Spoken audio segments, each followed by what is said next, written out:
Let's start with your last comment, because it is the reality, the essence of the very difficult situation we find ourselves in.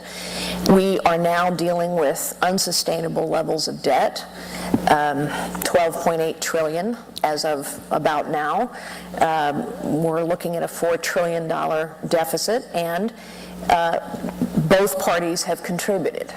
Although obviously the debt and the deficit have skyrocketed, in particular in the last year or two. But this isn't a partisan issue. But I believe the data is pretty clear. When you have a debt and deficit at that level, there are only two things you can do. You have to grow the economy, and you have to cut spending. You have to grow the economy, and you have to cut spending. And to grow the economy, I believe we have to focus on those segments of our economy that actually create jobs. And that means small businesses, make it easier for them, not harder for them. It means let's focus on those 21st century industries that we need to lead in so that we are creating 21st century jobs.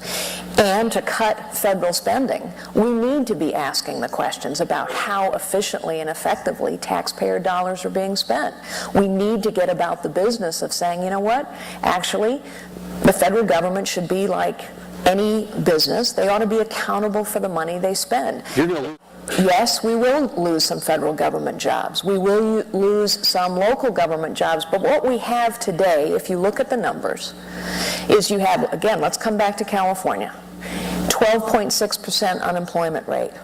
8 counties with unemployment rates above 20%, 15 counties with unemployment above 15%, underemployment of 21%, and meanwhile, federal government employees are growing at 14.5% for each of the next 2 years.